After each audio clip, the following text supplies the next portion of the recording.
Red టీవీలో మీ వ్యాపార ప్రకటనల కోసం ఈ నంబర్ ని సంప్రదించండి 6281747728.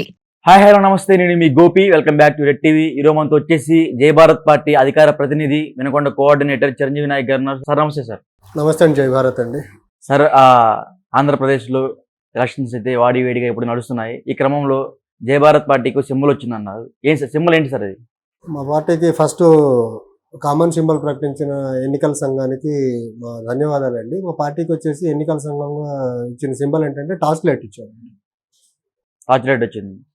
ఆ టార్చ్ లైట్ తో ఇప్పుడు ఎంతమంది వెలుగు నింపాలండి? పరంగా చీకట్లో ఉన్న ఆంధ్రప్రదేశ్కి జై Bharat national party torch light ద్వారా ఒక అభివృద్ధి వెలుగుని చూపించే ప్రయత్నం ఆంధ్రప్రదేశ్ ఎన్నికల్లో రేపు రాబోయే 2024 అసెంబ్లీ ఎన్నికల్లో ఖచ్చితంగా జై భారత్ పార్టీ చేయబోతుందండి.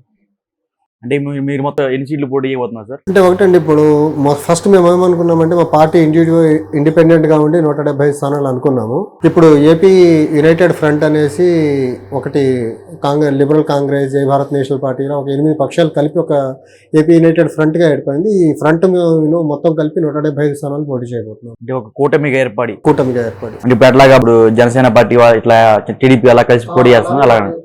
అది 2014 నుంచి 19 మధ్య ఆ కూటమి ఫెయిల్ అయిపోయింది. ఆ కూటమి ఫెయిల్ అవ్వడం వల్ల ఆంధ్రప్రదేశ్ ఈరోజు అభివృద్ధికి ఆమడ దూరంలో ఉండిపోయింది. మా పార్టీ అండ్ మా కూటమి ఏదైతే ఏపీ యునైటెడ్ ఫ్రంట్ ఉందో ఖచ్చితంగా ఆంధ్రప్రదేశ్ని అభివృద్ధి పరంగా ముందుకు తీసుకెళ్లేదానికి ఏర్పడిన కూటమి. అంటే అన్ని చోట్ల పోటీ చేస్తారా 175కి? అంటే కొంతమంది ఎంపీ స్థానాలు, ఎంపీ కూడా 25 పార్లమెంటు, 175 అసెంబ్లీ స్థానాలు పోటీ చేయబోతున్నాం కూటమిగా. జేడి లక్ష్మీనారాయణ గారు ఎమ్మెల్యేగా లేకపోతే ఎంపీగా పోటీ చేస్తున్నారు? మా అధ్యక్షులు వారు ఎమ్మెల్యేగా పోటీ చేయబోతున్నారండి. ఈసారి ఎక్కడి నుంచి సార్? ఎమ్మెల్యేగా పోటీ చేయబోతున్నారు. విశాఖ పార్లమెంట్ లో ఒక అసెంబ్లీ పరిధి నుంచి పోటీ చేయబోతున్నారండి. అంటే సార్ మొన్న చూసాం, మన తాడేపల్లిలో సార్ అరెస్ట్ జరిగింది. దీని మీద ఏమైనా ప్రతీకారం తీసుకునే అవకాశం ఉంటుంది? మళ్ళీ ప్రతీకారం ఏం లేదండి. ఇప్పుడు 5 సంవత్సరాలుగా ఆయన ముఖ్యమంత్రిగా ఉండి ఆంధ్రప్రదేశ్కి హక్కుగా రావాల్సిన ప్రత్యేక హోదాని తీసుకురావడంలో ఫెయిల్ అయిపోయారు. కనీసం మీరు అడిగేదానికి మీకు కొంచెం భయాలు ఉండొచ్చు. కనీసం మీరు ఆల్ పార్టీ డెలిగేషన్ ఒకటి ఫామ్ చేసి ఢిల్లీకి తీసుకెళ్తే అట్లీస్ట్ మీ మీద కేసులు ఉన్నాయి కాబట్టి మీరు అడిగేదానికి భయపడితే మిగిలిన పక్షాలు ఉన్నాయి, మిగిలిన పార్టీలు, ఆంధ్రప్రదేశ్ యోగక్షేమాలు కోరుకునే పార్టీలు ఉన్నాయి. ఆ పార్టీలను అడిగితే మీరు ఆల్ పార్టీ డెలిగేషన్ తీసుకెళ్ళండి అని సీఎం క్యాంప్ కార్యాలయం ముట్టడికి పిలుపునిచ్చి ఆ రోజు వెళ్ళడం జరిగింది. ఆ ప్రయత్నంలో భాగంగా ఇంకా ఈ ఇష్యూ పెద్దదైపోయి వాళ్ళ ఫెయిల్యూర్ ఇంకా బయటికి పెద్ద మొత్తంలో ఎక్స్పోజ్ అయిపోయి ఎలక్షన్లో ఘోరమైన ఓటమి చవిచూస్తారన్న ఒక భయంతో ఏమో తెలియదు కానీ మా అధ్యక్షులు అక్కడనే పోలీసులు నిర్బంధించేశారు క్యాంప్ కార్యాలయానికి వెళ్ళలేకుండా. అంటే బయట ఏమన్నారంటే జై భారత్ పార్టీ నుంచి పోటీ చేయడానికి సరైన అభ్యర్థులు లేరు అన్నారు. ఏమంటారు? అభ్యర్థులు లేదే మీరు మమ్మల్ని ఇక్కడికి పిలిచి ఇంటర్వ్యూ చేస్తున్నారండి. అది మా వల్ల డ్యామేజ్ జరుగుతుందని ఒక భయానక సిచ్యువేషన్ ఆ పార్టీలో ఉండటం వల్ల ఆదిలోనే వాళ్ళు ఇలా లైటర్ మేనర్లో డైలాగులు ఇచ్చి మమ్మల్ని ఏదో మోరల్గా డిమోరలైజ్ చేయాలని ట్రై చేస్తున్నారేమో. సో మేము డిమోరలైజ్ అయ్యే ప్రసక్తి లేదు. మేము అన్ని 170 స్థానాల్లో మా పార్టీ మా కూటమి తరఫున పోటీ చేయబోతుంది. అంటున్నారు. ఎన్ని సీట్లు గెలుస్తారు అని మీకు అనిపిస్తుంది? అంటే ఒకటండి, ఇప్పుడు పార్టీ పరంగా సర్వేలు చేయిస్తున్నాం. ఇప్పుడు కూటమి ఫామ్ అయింది కాబట్టి కూటమి పరంగా అన్ని పక్షాలు కలిపి ఒక కామన్ అండర్స్టాండింగ్తో సర్వేలు చేయించుకుంటున్నారు. ఖచ్చితంగా ఈ 2 పక్షాలు 2014 నుంచి ఈ రోజు వరకు అప్పుడు బీజేపీ జనసేన టీడీపీ, ఇప్పుడు వైఎస్ఆర్సీపీ 10 సంవత్సరాలుగా ఆంధ్రప్రదేశ్ని అభివృద్ధి చేయకుండా మోసం చేసేసాయి. సో ప్రజలు ఒక రకమైన యాంగ్రీ మోడ్లో ఉన్నారు. ఈ ఒక పక్షానికి రెండో పార్టీకి బుద్ధి చెప్పాలనే రీతిలో. అంటే ఆ ప్రయత్నంలో భాగంగా మా కూటమికి సైజబుల్ నెంబర్ ఆఫ్ సీట్స్ అయితే రాబోతున్నాయండి. అంటే మీ అధ్యక్షుడు గెలవలేని పనిలో ఉన్నారు ఇప్పుడు, దాని గురించి చెప్తారు? ఎవరు చెప్తారు? ఈసారి మా అధ్యక్షుల వారు చాలా బలమైన మెజారిటీతో, చాలా భారీ మెజారిటీతో గెలవబోతున్నారు విశాఖపట్నంలో ఏదో ఒక అసెంబ్లీ సీట్ నుంచి. మిగతా వాళ్ళు కూడా గెలుస్తారండి. సైజబుల్ నెంబర్ ఆఫ్ సీట్స్ వస్తాయని చెప్తున్నాను కదా. బయట ఏమన్నారంటే సార్, ఆ జనసేన నుంచి జేడి లక్ష్మణ్ బయటకు వచ్చిన దగ్గర నుంచి అతనికి పరువు మొత్తం పోయింది. అంటే జనసేనలో ఉంటే పరువు ఉంటుంది, జనసేన నుంచి బయటకు వస్తే పరువు ఉండదా? అదేం మాట అసలు? అదేం మాట? ఇప్పుడు వరకు ఆ పార్టీలో ఉండే జెండాలు మోసిన వాళ్ళకి టికెట్లు దిక్కు దిక్కడా లేదు.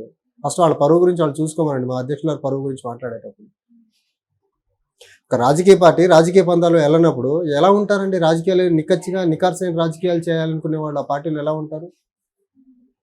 మేనిఫెస్టో ఏంటో సార్? మా మేనిఫెస్టో ఎప్పుడు జనవరి 25నే రిలీజ్ చేసాం కదండి. జనవరి 25నే రిలీజ్ చేసాము. ప్రజల్లో చాలా విస్తృతంగా తీసుకెళ్తున్నాం మా మేనిఫెస్టోని. ప్రజల నుంచి కూడా చాలా భారీ స్పందన వస్తుంది. అండ్ మా పార్టీ మేనిఫెస్టోలో వచ్చిన అంశాల ఆధారంగా ఈనాడులో వివిధ కథనాలు వచ్చాయి.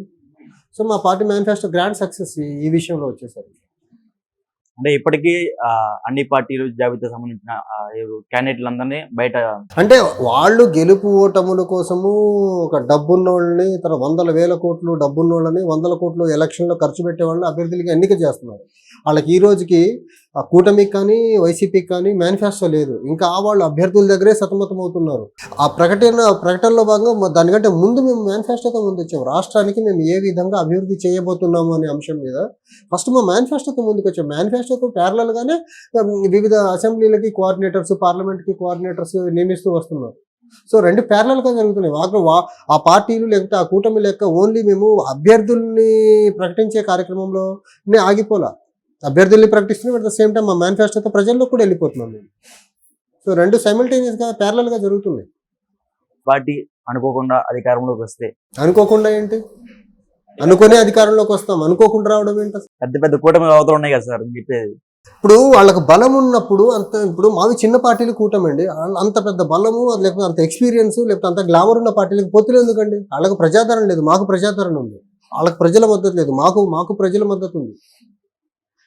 అనుకోకుండా కదా, అనుకోనే అధికారంలోకి రాబోతుంది. సరే, అనుకోని అధికారంలోకి వస్తే ప్రజలకు ఎటువంటి మంచి పనులు చేస్తారు? చెప్పాం కదండి, ఇప్పుడు మేనిఫెస్టో చూసుకుంటే నియోజకవర్గానికి అభివృద్ధి నిధుల పరంగా సంవత్సరానికి 100 కోట్లు, 5 సంవత్సరాలకు 500 కోట్లు, అలానే మౌలిక వస్తువుల సదుపాయాల కల్పన కోసం ప్రతి గ్రామ పంచాయతీకి సంవత్సరానికి ₹1 కోటి, 5 సంవత్సరాలకు 5 కోట్లు ఇవ్వబోతున్నాము. తర్వాత ప్రతి నియోజకవర్గానికి ఒక నిమ్స్ స్టాండర్డ్ హాస్పిటల్ రాబోతుంది. ప్రతి జిల్లాకు ఒక ఎయిమ్స్ స్టాండర్డ్ హాస్పిటల్ రాబోతుంది. ప్రతి మున్సిపాలిటీకి ఒక 50 ఎకరాల్లో డంపింగ్ యార్డ్ రాబోతుంది. నిరుద్యోగుల కోసము ప్రతి సంవత్సరము జాబ్ క్యాలెండర్ రాబోతుంది. జనవరి 26th వచ్చేసి గ్రూప్ 1 నోటిఫికేషన్ వస్తుంది. ఆగస్ట్ 15th వచ్చేసి మనకు గ్రూప్ 2 నోటిఫికేషన్, తర్వాత సెప్టెంబర్ 5th డిఎస్సి నోటిఫికేషన్ వస్తుంది. తర్వాత October 30th police constable recruitment notification వస్తుంది. ఇవన్నీ చేస్తారా లేకపోతే మిగతా పార్టీ వల్ల గాలికి వదిలేస్తారు మేనిఫెస్టో? మిగతా పార్టీలో చేసేదా మేమేమి ఏమంటారు, మిగతా పార్టీలం కాదు కదా. అలా చేయాలనుకుంటే మేము కూడా ఆ పార్టీలో వెళ్ళిపోవడం లేకపోతే ఆ పార్టీలతో అంటుకాగేవాళ్ళం. వీళ్ళు ఏం చేయట్లేదు, రాష్ట్రానికి అవసరం ఇది.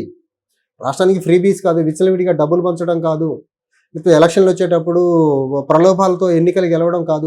రాష్ట్రానికి అభివృద్ధి పరంగా ముందుకు తీసుకెళ్లాలనే ప్రయత్నంలో భాగంగా ఒక పీపుల్స్ మేనిఫెస్టోతో ముందుకు వచ్చాము.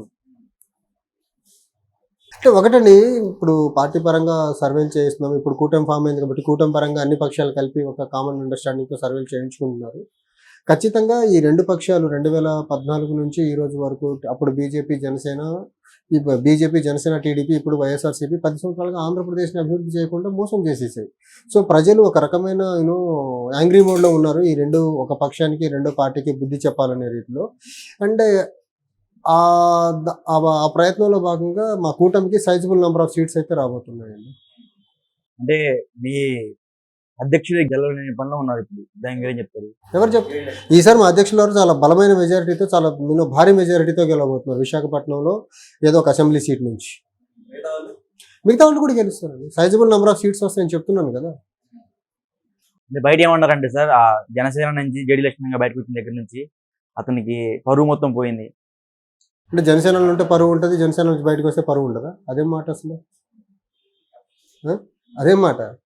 ఇప్పుడు వరకు ఆ పార్టీలో ఉండే జెండాలు మోసిన వాళ్ళకి టికెట్లు దిక్కు దిక్కడా లేదు. ఫస్ట్ వాళ్ళ పరువు గురించి వాళ్ళు చూసుకోమనండి. మా అధ్యక్షుల పరువు గురించి మాట్లాడేటప్పుడు ఒక రాజకీయ పార్టీ రాజకీయ పందాలు వెళ్ళినప్పుడు ఎలా ఉంటారండి? రాజకీయాలు నిఖార్సైన రాజకీయాలు చేయాలనుకునే వాళ్ళు ఆ పార్టీలు ఎలా ఉంటారు? మేనిఫెస్టో ఏంటో సార్? మా మేనిఫెస్టో ఎప్పుడు జనవరి 25నే రిలీజ్ చేసాం కదండి. జనవరి 25నే రిలీజ్ చేసాము. ప్రజల్లో చాలా విస్తృతంగా తీసుకెళ్తున్నాం మా మేనిఫెస్టోని. ప్రజల నుంచి కూడా చాలా భారీ స్పందన వస్తుంది. అండ్ మా పార్టీ మేనిఫెస్టోలో వచ్చిన అంశాల ఆధారంగా ఈనాడులో వివిధ కథనాలు వచ్చాయి. సో మా పార్టీ మేనిఫెస్టో గ్రాండ్ సక్సెస్ ఈ విషయంలో వచ్చేసరికి. అంటే ఇప్పటికీ అన్ని పార్టీలు జాబితా సంబంధించిన క్యాండిడేట్లందరినీ బయట, అంటే వాళ్ళు గెలుపు ఓటముల కోసము ఒక డబ్బున్నోళ్ళని తన వందల వేల కోట్లు డబ్బున్నోళ్ళని 100 కోట్లు ఎలక్షన్లో ఖర్చు పెట్టే వాళ్ళని అభ్యర్థులకి ఎన్నిక చేస్తున్నారు. వాళ్ళకి ఈ రోజుకి ఆ కూటమికి కానీ వైసీపీకి కానీ మేనిఫెస్టో లేదు. ఇంకా వాళ్ళు అభ్యర్థుల దగ్గరే సతమతం అవుతున్నారు. మా పార్టీ నుంచి ఇన్ఛార్జీలు కోఆర్డినేటర్స్గా ఎప్పటికప్పుడు ప్రకటించుకుంటూ పోతున్నాము. ఆ ప్రకటనలో భాగంగా దానికంటే ముందు మేము మేనిఫెస్టోతో ముందు వచ్చాము. రాష్ట్రానికి మేము ఏ విధంగా అభివృద్ధి చేయబోతున్నాము అనే అంశం మీద ఫస్ట్ మా మేనిఫెస్టోతో ముందుకు వచ్చాము. మేనిఫెస్టోతో ప్యారలల్గానే వివిధ అసెంబ్లీలకి కోఆర్డినేటర్స్, పార్లమెంట్కి కోఆర్డినేటర్స్ నియమిస్తూ వస్తున్నారు. సో రెండు ప్యారలల్గా జరుగుతున్నాయి. ఆ పార్టీలు లేకపోతే ఆ కూటమి లెక్క ఓన్లీ మేము అభ్యర్థుల్ని ప్రకటించే కార్యక్రమంలో ఆగిపోలా. అభ్యర్థుల్ని ప్రకటిస్తున్నాం, అట్ ద సేమ్ టైం మా మేనిఫెస్టోతో ప్రజల్లో కూడా వెళ్ళిపోతున్నాం మేము. సో రెండు సైమల్టేనియస్గా ప్యారలల్గా జరుగుతున్నాయి.